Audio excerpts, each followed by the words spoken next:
很切题的歌曲啊，是吧？对，那今天是流行大平台，就是我们这次系列演讲的第3场。对，那这主讲人是由我跟立伟，那我先讲前半场。那在我们进入这个主题之前，我要先欢迎一下 Campus 牧区的弟兄姐妹，跟我们一起。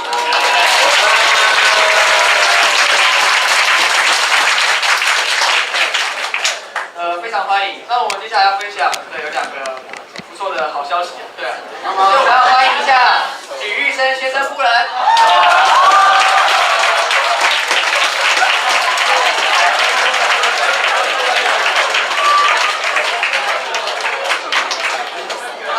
袁立成先生夫人。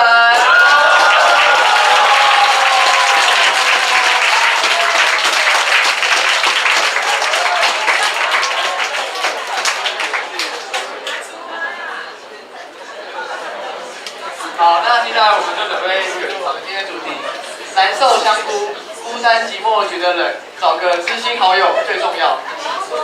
这个标题我不知道，我们这边应该蛮年轻的、应该不知道前面的难受香菇的典故，大家知不知道？出处啦，对。那如果不知道的可以查一下。对，那不知道大家看到这个标题啦，孤单寂寞觉得冷，找个知心好友最重要。大家觉得，我们今天重点放在哪里？放在孤单寂寞觉得冷呢，还是第2段找个知心好友最重要？第2段。对了，2个都没有了。好，那我们就是分2段来讲，那就是我先讲的，我就来讲第1段，孤单寂寞觉得冷，2个段落都很重要。那其实谈到这个主题啦，最近有一个词，网络用语其实还蛮红的，对。好，我要自己自我介绍。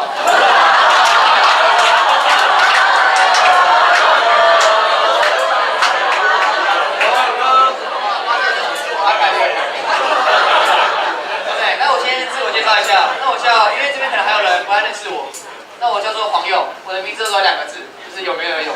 但是我读成大心理系的3年级大3，那在教会中是参与青少年服事，也是因为说到小家想到长。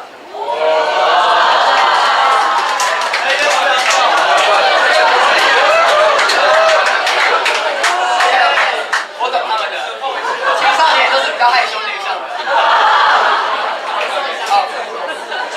那就要讲到我们刚才讲到边缘人这个词，不知道大家有没有听到，就是一个蛮红词啊。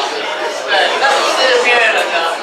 对，可能是说一群人啊，在团体里面可能是比较没有存在感，或者是说他们可能是比较没有朋友的，我们就会称为边缘人。他们是用来自嘲啦，我们不会刻意的去说，你是边缘人。那下面的举例就是系边跟系合，那这个是应该是也是比较大学生的用语。因为高中生的时候应该还没有分系嘛，对，系边只是说可能在系上跟大家比较不熟的人，他们可能就会至少说，我是系边。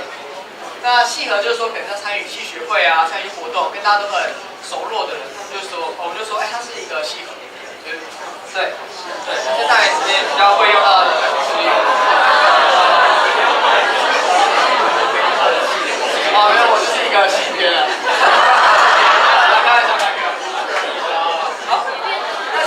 讲到这个啦，其实在圣经里面也有提到一个边缘人的故事，对，不知道大家有没有猜到？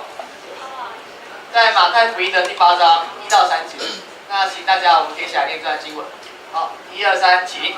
耶稣下了山，有许多人跟着他，有一个长大麻风的来拜他，说：“主若肯，必能叫我洁净了。”耶稣伸手摸他，说：“我肯，你洁净了吧。”他的大麻风立刻就洁净了。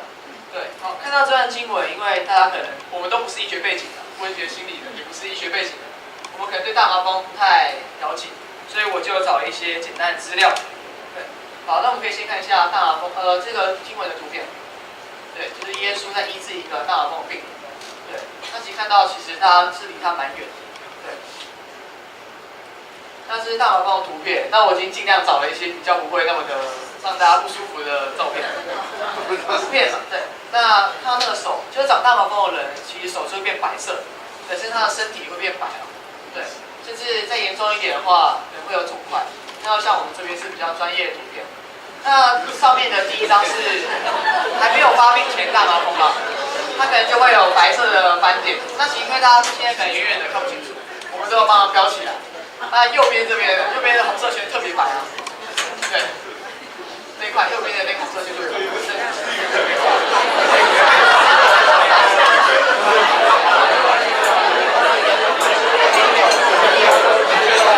好，那我们再来看到第二个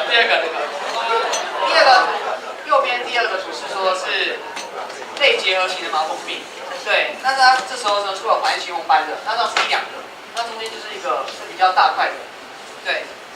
那第三个图呢是边缘型的麻风病，有很多个环形的红斑。那其实它是如果再严重一点的话，它的免疫力的不同，就会转为是前面说的类结核型，或者是肿瘤型的大麻风病。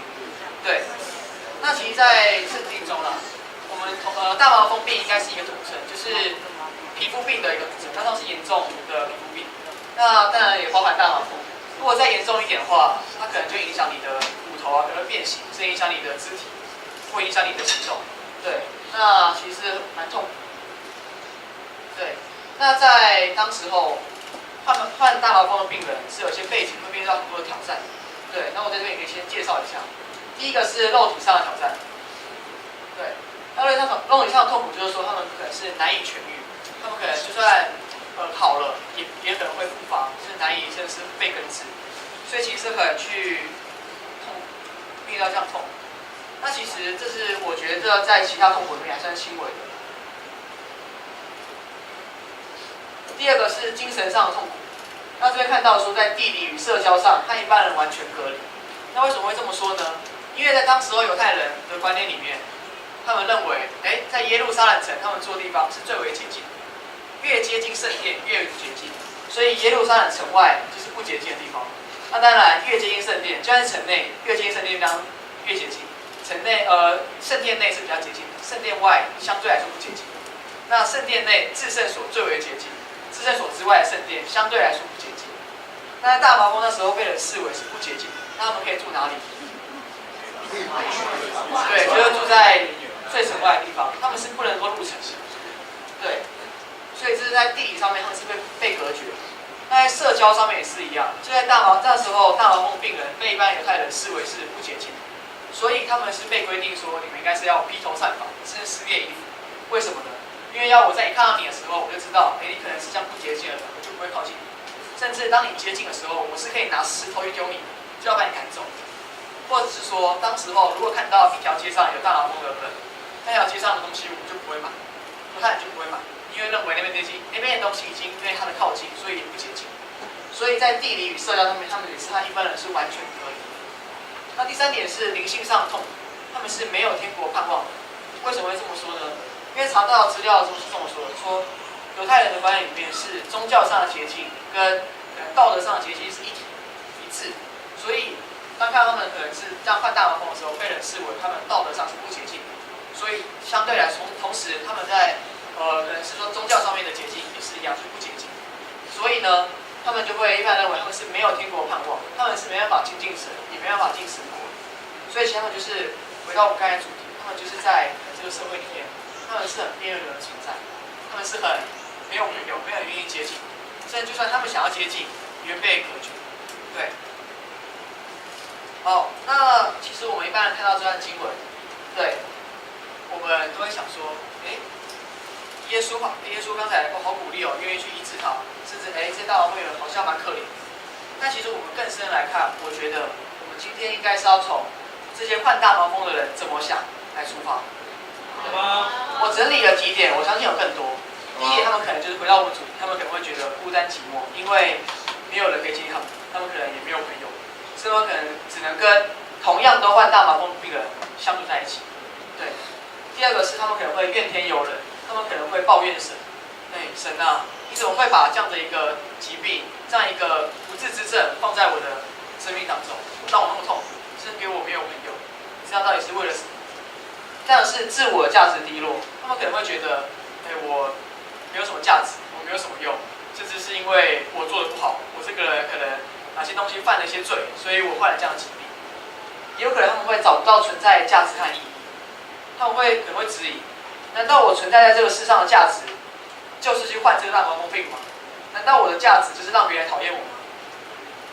我相信有更多，但是这其实是我整理出来我觉得最重要的几个点。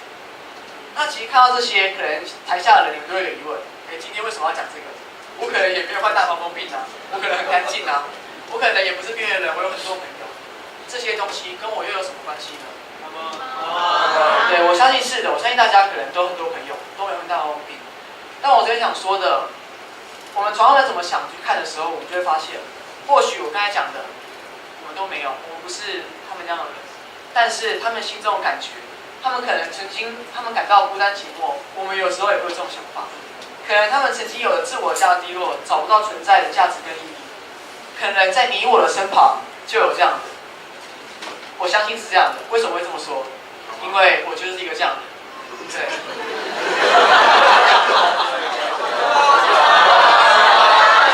好，我想要去分享一下可能我自己一些经历跟自己曾经的一些想法，最近低落时刻。刚才讲到说，我现在是政治大学心理系的大三。那其实，在我们系上说，大三的时候就没有必修课，所以可能平常我们必修课见到同学，我们可能现在见不到，或是平常可能玩在一起同学，我们没有修同一堂课的话，我们也没有机会相处在一起。所以其实可能从大三上转到现在大三下的一个过程里面，也会让我觉得说，好像平常一些可能很熟悉的朋友，因为一段时间没见，是没有机会见面，也让我觉得好像有点疏离。那更不用说是一些本来就不太熟的朋友，或不太熟的同学嘛。对，那其实在这时候，当然有时候可能远远看见的时候，会有点不知道聊什么，这让我觉得，好像有点畏惧啊。他们最近好像我们也没什么聊天啊，都不太熟啊，我要怎么样的互动？其实有时候让我觉得在学校，可能下课之后要跟谁吃饭，或者如果都没有跟同学一起上课的话，下课之后我是要自己一个人吃，还是我可能要回家？对，其实在很多时候，我才会感到说是孤单或者一些寂寞感觉出来。对。那下一个例子是说，刚才有提到说，可能我是青少年聚会的服饰，甚至有带一个约刷厂家。那我可能有些人知道，有些人不知道，因为我可能也比较少分享。所以有时候其实在做这样服饰的时候，我其实内心是会有一些担心的，有些害怕，甚至会觉得说，之前讲到自我价值低落，为什么会这么说呢？可能说，我们也带了一群高中生啊，可能这些高中生也很不错、很棒啊，或者是一些我们这些同工啊，我们是很同心啊。可是有时候，我觉得对我而言，我自己会觉得，我存在在这个服饰里面的意义是什么？我好像没有什么 talent， 没有什么特别的，或者是说，我们小家那么多很棒的人才，那我会的，可能我小家的人也都会。比如说，可能我说会搞笑的话，可能比不赢嘉瑞。对。那可能说会做一些手工之类的，可能也比不上我们小家的一些姐妹。对，那在这时候，我说我好像没什么 talent， 没什么能力，那我凭什么去带领他们呢？其实他们好像也没那么需要我，就算没有我，他们可能也可以过得好好的。青少年聚会的老师，没有，他们在台上不能这么说啦。对，他们都是很棒的。对啊，有可能说在青少年聚会服侍这些同工，可能会觉得，我自己会觉得啊，不是他们觉得，但我自己觉得，好像他们没有那么需要我，尽管他们可能心里都不是这么想。对，但是我自己心里面就会有这样声音，甚至觉得蛮多的软弱的。那其实当有这样的负面声音的出现的时候，其实就会让我觉得，很多时候是没有力量，负面的想法更是出来。你会觉得，就算他们不是这么想，我可能心里面也会认为，可能他们心里面这么想也说不定。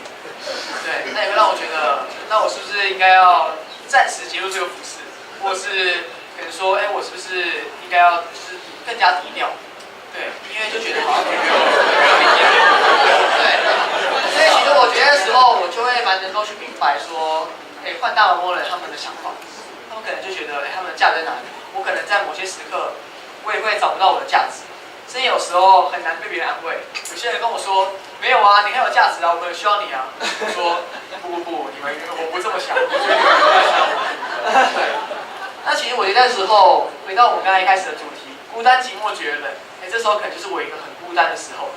那下一段就是找个知心好友最重要。这时候其实有一些很棒的弟兄会去给我一些鼓励。弟兄姐妹其实也是很鼓励的。对啊，那时候有个弟兄跟我一起去我们一起吃饭，那刚好我就分享到这样的状况。那个看我最近可能表情不太对，可能愁眉苦脸，对。他跟我吃饭的时候，他听我分享这样的状况，我就把我刚才跟大家分享的分享给他，跟我说，对啊，我觉得很无力啊，很没有存在意义啊，不知道要怎么去，可能去成为一个有能力的人吧。对，在这时候，弟兄这么跟我说的，他说，其实如果你需要有人跟你说，你很有价值，你很有用的话，弟兄是很愿意担任这样的角色，甚至其实，在这样团体里面，在这样服事里面，就算你什么都没有做，你也有这样意义了，就是你一定要做到些什么，好像你才能担任这样的服事。我觉得我听到的当下是心里面是很被冲击的，我觉得很感动啊，就是觉得好像在这样过程中被安慰到很多，对。那我就觉得真的是说很感谢有这样的弟兄关系啊，因为真的是很不容易的，甚至像我这样的人，如果要让我愿意开口分享这样的东西，其实对我而言，我觉得是不容易。可能我心里面可能就是我宁可闷在心里面，我也不愿意说。如果了解我弟兄，可能就会知道。他只会从我的表情里面看到我的表情好像不太对，因为我看到小圆在那边偷笑。对，所以其实有弟兄愿意这样去是去听我说，去聆听，甚至愿意给我回应，我心里面充满感谢。那我们再回过头来看看经文说，耶稣怎么做的？好，我们已经 highlight 起来了。对，大家看到说这个，我们有个重点了，耶稣伸手摸他。那其实这也是有些背景的，在我们刚才讲到说，在当时候大麻风病人是不会有人接触的，那接触他们就会有两种风险。第一点是，我摸你，这么可能患有皮肤病的，我可能会被传染。那第二点，我说到他可能视为不洁净。那就算他在的那条街都已经最近是不洁净，既然是如此的话，如果我去摸你的话，你会被大家视为不洁净。那其实耶稣当时是一个很有名的人，他有很多大，所以这个大麻风的病人，所以才会来找耶稣，希望可以得到医治。这时候耶稣不是说，远远的说，你医治了，你医治了，不是这样。耶稣怎么做？耶稣是愿意先去伸手摸他，去接纳他，去触摸他，才说，你洁净了，他的大麻风就立刻洁净。对，所以我们看到说，其实耶稣对于这样的人，因为他内心很多声音，他是跨越他一堆的挑战，他内心很多声音，他可能觉得，哇，耶稣不愿意接纳我，那我去找他什么意思呢？我可能还要跋山涉水，长途跋涉，甚至我会觉得说，我像我这样的人，有什么资格得洁净？麻风病人会有这样的声音吗？我相信会，而且很大。而耶稣却是在他这个时候，愿意去怜悯他，去触摸他，再去医治他，先去接纳这样的一个患者。所以我相信，其实我们基督徒就是要去学习，我们耶稣基督的样式。所以当我觉得耶稣是这么做，去关心这样子可能内心有这样声音的时候，我相信我们也是要这么去做。对，所以我们最后想要再带一段经文。但今晚的经文比较长，所以就由我来念给大家听。于是王要向那右边的说：“你们这蒙我父赐福的，可来承受那创世以来为你们所预备的国。”于是王要向那右边的说：“你们这蒙我父所赐福的，可来承受那创世以来为你们所预备的国。因为我饿了，你们给我吃；渴了，你们给我喝；我做客旅，你们留我住；我赤身露体，你们给我穿；我病了，你们看顾我。我在监里，你们来看我。”对，艺人就回答：“主啊，我们什么时候见你饿了给你吃，渴了给你喝？什么时候见你做客旅，留你住，或是赤身露体给你穿？又什么时候见你病了，或是在监里来看你呢？”蒙要回答说：“我实在告诉你们，这些事你们既做在我这弟兄中一个最小的身上，就是做在我身上。”所以看到其实。耶稣的教导是要我们彼此相爱。我相信，当我们或许我们见不到神，但当我们愿意付出给我们身旁的人，付出给我们身旁的朋友，甚至付出给可能表情不太对、可能觉得孤单寂寞的人的时候，就是坐在耶稣身上，神会纪念这样的一切。最后要给大家两个反思：当你觉得孤单寂寞时，有人能听你说吗？你有这样的朋友吗？对，我相信我们很需要的。我们对于一个关系、爱与归属上面都会有很多的需求，所以大家有这样的朋友吗？当身旁的人看起来孤单寂寞时，你会愿意去关心他吗？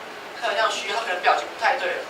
或许有些人说，我这样会不会多管闲事啊，叨叨他？我相信不会的，甚至相信我，有时候一句简单的关心，你最近好吗？连到简单的关心，你就可以让他的孤单寂寞全部都一扫而空。可能这阵天气比较多变，可能我们一句简单的关心，就算天在寒冷，我都会觉得心里面是很暖。对，谢谢大家，希望我今天的分享可以得到一下。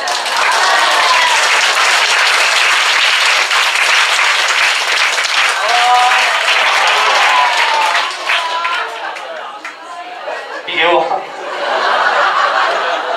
好，大家好，那今天很开心可以跟大家就是有这个机会给大家去分享这样子。那我先做一个自我介绍好了。那我今天要讲的就是找个知心的好友最重要，就是后面的部分。那大家好，我叫立伟，那我现在是念铭传大学企业管理学系3年级。那我在教会是 KK 这样子。那有些人可能不知道 KK 是什么。那 KK 的话就是我们父母在教会是基督徒，对。然后我受洗快5年了，然后我也是在教会担任青少年的服侍。那我们的小家是大营里小家。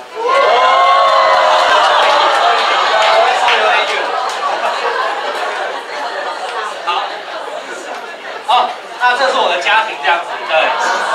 右边呢长得就是屏东那个是我弟这样子，那我跟我弟差1岁，那他现在在屏东教育大学念书。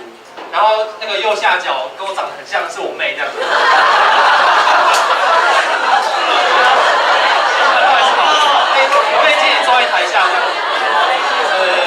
那讲到家人就要想要讲一个笑话，就是应该是上礼拜春假的时候，我们家就是刚好有个时间可以一起去吃饭，然后我弟也回来这样子，然后我们就订一家餐厅。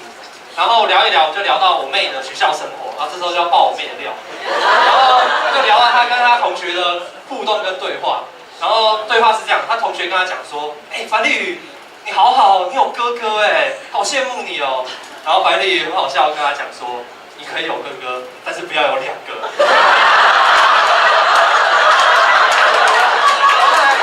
更好笑的是，樊丽宇还回答说，当你2个哥哥都上大学了，在外面读书了。你会觉得好渴望他们回来，但是当他们回来之后呢，你会想赶他们出家。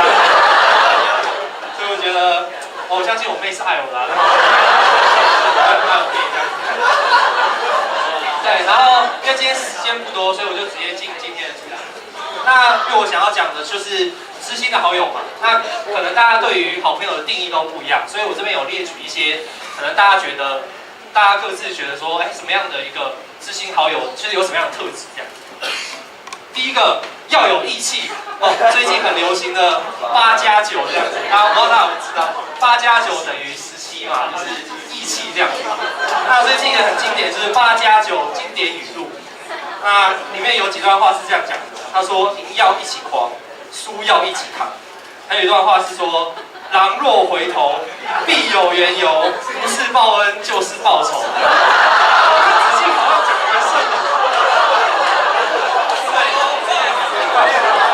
大家会觉得说，想要渴望的关系是那种要有义气啊，然后感觉就像是2肋插刀、赴汤蹈火的感觉。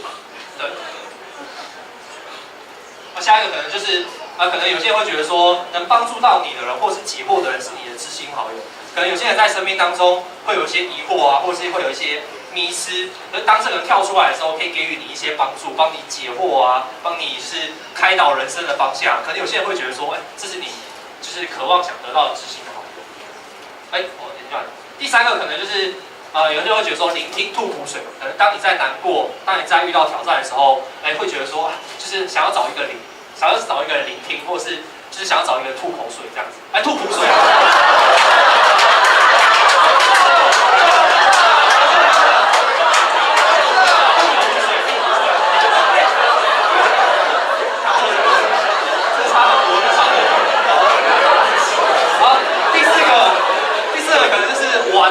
做一些疯狂的事情。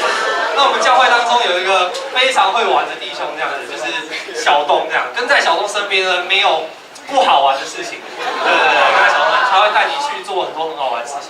对，可能有些人会渴望这样的关系，或者是志趣相投的朋友，可能会有些人觉得说，哎，两个刚好是很喜欢打篮球啊，或者是很喜欢音乐的人在一起的话，可能会有很多话题去，或者是有些人就是其他这样，或有些人可能觉得各自会有一些知心好朋友的定义。那可能就是我们可以看到，可能在以上的这些例子当中，我们可以看到说，可能每个人都有渴望自己想要得到的关系，但其实在关系当中也不一定都像上面说的一样这么的完美，或者是这么的好这样。我们可能会听到很多来自关系上的一些失望感，比如说像是刚刚讲的，就是可能是冷漠，或者是说自私、争执等等。那当我们不去面对这些东西的时候，我们的关系可能会产生裂，甚至也会可能会产生一些到最后无法弥补的地步这样子。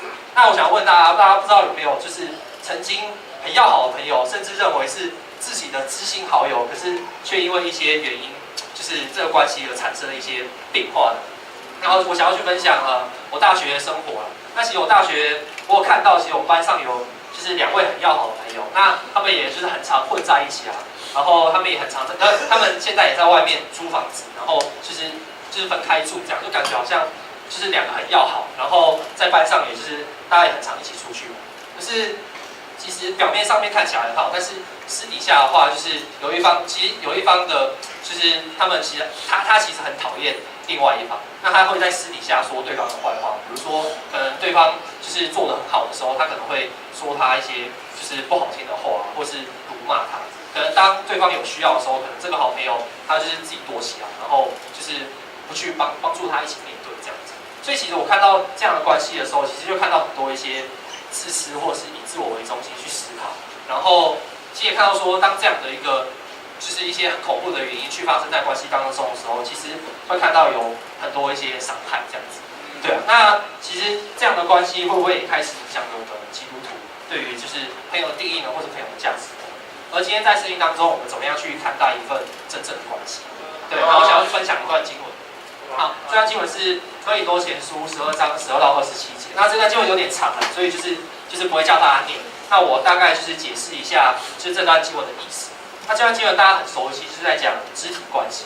那今天就要想说，今天保罗为什么要去提到肢体关系？那当时的哥林多教会，他们其实就是他们的信徒有很多的恩赐，那看似就是神给他们很多的祝福，但是他们滥用这些恩赐，他们高举某一些恩赐而轻看另外一些恩赐。甚至在教会内，因为有一些种族跟阶级的制度，所以他们也产生了很多的冲突。对，所以今天保罗要挑战他们，要提醒他们说：你们服事不是要做给人看的，而是要做给神看的。今天神赐给每个人都有不一样的恩赐跟才干，不是要我们彰显自己有多厉害，而是要我们可以去用这些恩赐去服事教会，去服事神。今天在我们的关系当中，其实也是一样。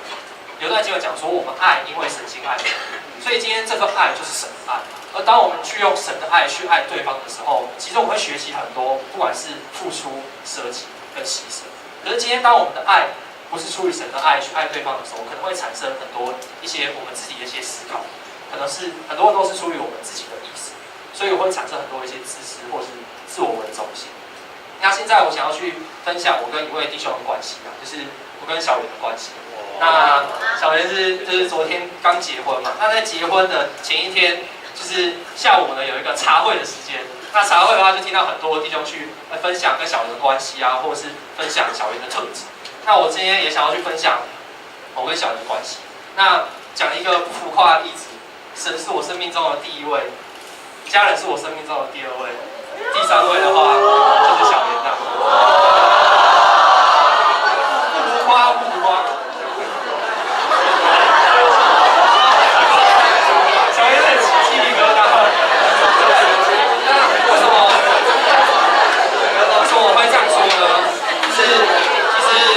在我生命当中，其实很多一些重要的时刻，他都有参与这样子。不管是我每一年的生日、属灵生日、属世生日，或者是我高中的时候学校的一些大大小小的活动，比如说像是园游会啊，或者是运动会，甚至毕业典礼，他都有参与。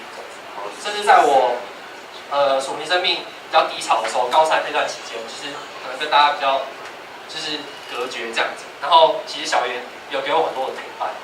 甚至在那当中，其实我有很多一些罪去伤害弟兄，他也提醒我生命当中一些罪，帮助我去改变，也帮助我去成长。所以我去感受到的是很多的是他爱我的声音，他爱我的心，甚至我也去感受到的是他不是出于一个责任想要去爱我，他是真的想要去经营跟我的关系。所以我去看到跟他的关系的时候，我会感受到很多的爱，而这份爱是来自于爱这样子。所以我想要去，有最后一段经文是我今天想要去分享的重点。他说，若一个肢体受苦，所有肢体就一同受苦；若一个肢体得荣耀，所有的肢体就一同快乐。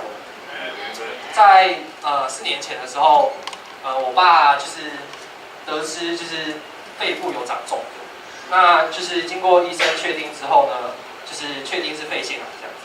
对，可是当时发现的时候其实是第一期，很早，所以医生很快的就去切除掉。可是，在